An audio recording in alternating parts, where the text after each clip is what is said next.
Pour continuer à explorer les mystères de l'univers, des scientifiques ont construit une station spatiale nommée Obailong, où ils entraînent des gorilles pour accomplir des missions de recherche. Chaque jour, ils utilisent l'imagerie virtuelle pour entraîner les gorilles à effectuer des sorties dans l'espace.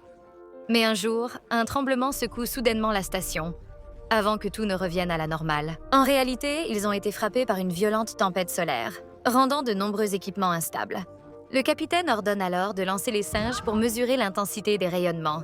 Bien que réticent, l'entraîneur Léo finit par envoyer un gorille spécialement formé. Malheureusement, un accident survient.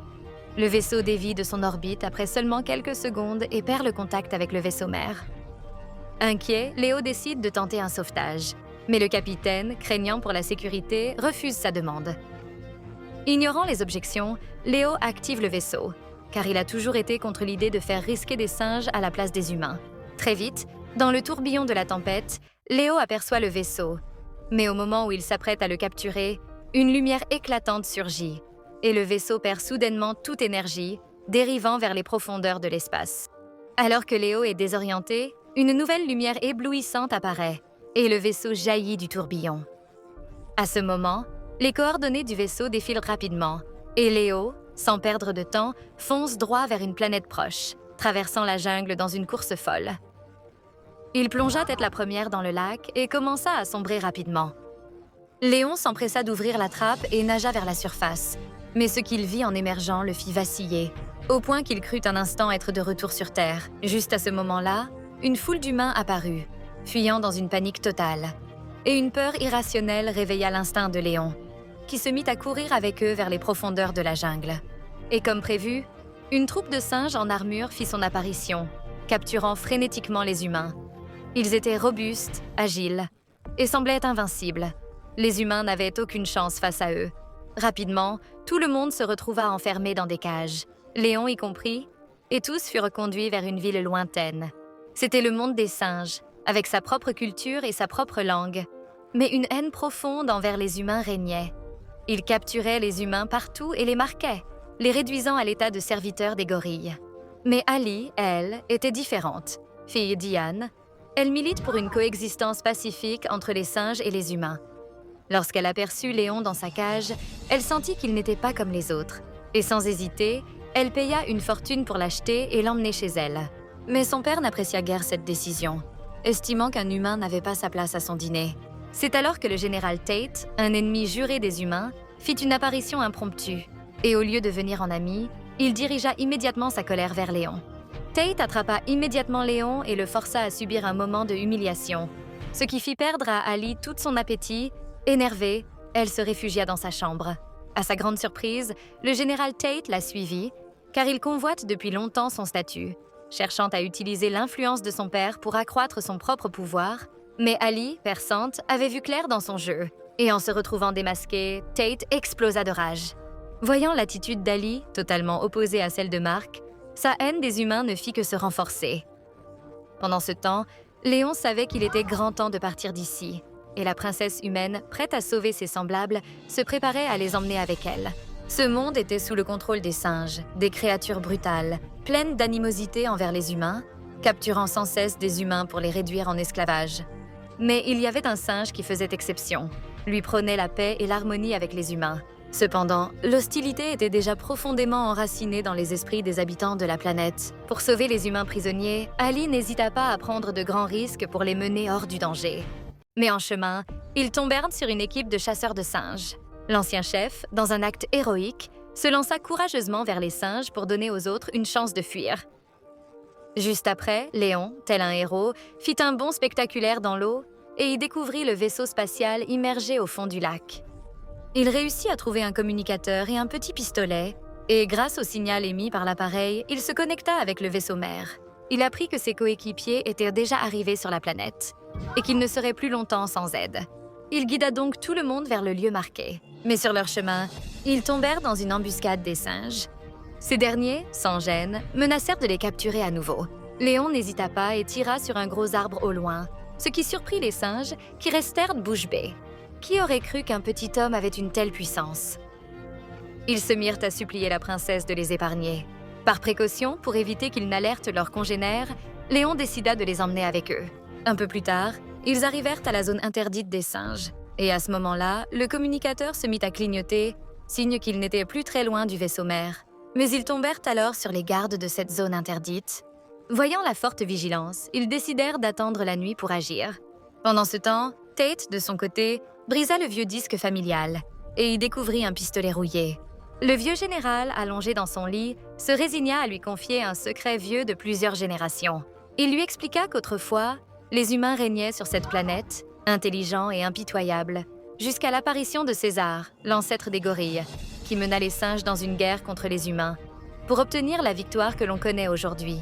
Il ajouta aussi à Tate de ne jamais laisser les humains pénétrer dans la zone interdite, car elle renfermait des secrets sur les ancêtres des singes.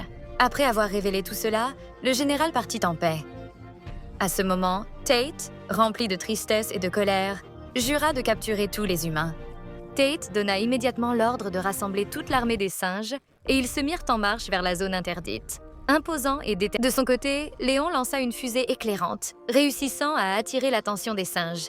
Il guida ensuite son groupe à travers la rivière à cheval, tandis que les singes, incapables de nager, restaient là, impuissants, à les regarder partir. Dès l'aube, Léon et ses compagnons arrivèrent enfin au point de rendez-vous. Mais à leur grande surprise, l'endroit était en ruine. Ne comprenant pas bien ce qui se passait, le groupe s'avança à l'intérieur. Le communicateur affichait qu'ils étaient arrivés, mais il n'y avait personne en vue. C'est alors qu'un texte sur le mur attira l'attention de Léon, et il réalisa que c'était son propre vaisseau spatial. Ce qui le perturbait, c'est que bien qu'il venait d'arriver ici, le vaisseau semblait avoir vieilli de plusieurs millénaires. Pour résoudre ce mystère, il ouvrit la porte du cockpit, inséra le signal dans l'appareil, et heureusement, le vaisseau avait encore de l'énergie. Il suffisait maintenant de consulter le journal de bord, et il pourrait enfin découvrir la vérité qu'il recherchait. Ce qui semblait être une ancienne ruine n'était en réalité qu'un vaisseau spatial, et les astronautes qui étaient advenus ici ne restèrent que quelques jours. Pour éclaircir ses doutes, Léon ouvrit la porte du cockpit et consulta les archives de vol du vaisseau. Il découvrit alors qu'après sa mystérieuse disparition, ses coéquipiers avaient piloté le vaisseau dans une tempête solaire pour le retrouver. Ils, comme lui, étaient tombés sur cette planète, mais eux étaient arrivés 3500 ans plus tôt. Après le crash du vaisseau, les expériences menées sur les singes avaient soudainement pris une tournure inattendue. Les singes devinrent incroyablement forts et intelligents, et les astronautes furent rapidement anéantis. Les singes prirent alors le contrôle total de la planète. À ce moment-là, un grand groupe d'humains se rassembla à l'extérieur de la caverne, ayant appris que Léon était un extraterrestre, et ils espéraient qu'il les guiderait pour combattre les singes. Voyant ces humains sans armes, Léon comprit qu'il n'avait aucune chance face à l'armée des singes. Se sentant responsable de tout cela, il trouva finalement une solution pour les sauver. Les troupes ennemies approchèrent de plus en plus, alors Léon décida de les distraire seul, afin de permettre à tout le monde de fuir. Mais contre toute attente, personne ne voulut partir, convaincu que Léon les conduirait à la victoire. Même Ali, ému par l'esprit de sacrifice des humains, se rendit en pleine nuit au camp de Tate, prête à se sacrifier pour assurer la survie des humains. Mais Tate refusa catégoriquement et il marqua Ali du sceau des esclaves. De son côté, Léon, abattu, était assis dans le cockpit, rongé par la culpabilité. Il consulta encore et encore les archives de vol, lorsqu'il remarqua que les batteries de carburant étaient encore opérationnelles. Une idée pour contre-attaquer les envahisseurs lui vint soudainement. Le matin arriva rapidement, et l'immense armée des singes arriva sur le site des ruines. Léon se hâta de cacher les autres humains derrière le vaisseau, et face à l'ennemi qui déferlait comme une marée, il sortit le communicateur pour recharger les batteries. Puis un énorme bruit retentit. Une boule de feu jaillit instantanément, enveloppant l'armée des singes. Le spectacle est tellement impressionnant que même Léo ne s'y attendait pas. Lorsque la fumée se dissipe, on se rend compte que la plupart des singes sont simplement assommés. Profitant de l'occasion, les humains se précipitent pour attaquer. Tate, qui a repris ses esprits, réalise la ruse des humains. Il lance immédiatement une charge à plus grande échelle. Une bataille confuse éclate entre les humains et les singes. Mais face à l'équipement sophistiqué des singes, les humains sont clairement en désavantage. En peu de temps, Tate maîtrise facilement Léo, et d'un geste de la main, il le projette violemment.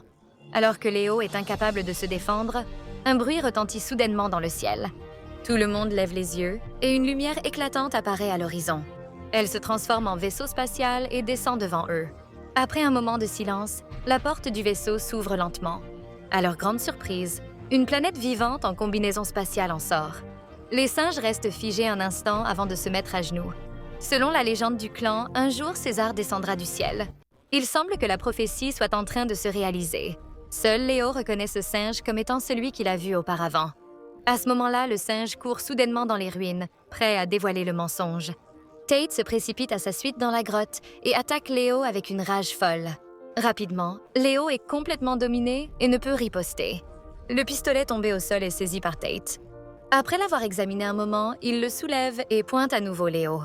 Juste au moment où Ted s'apprête à appuyer sur la gâchette. Le malin Léo appuie rapidement sur le bouton de la porte du cockpit. Furieux, Tate tire plusieurs fois avec son fusil vertical, mais le verre est blindé.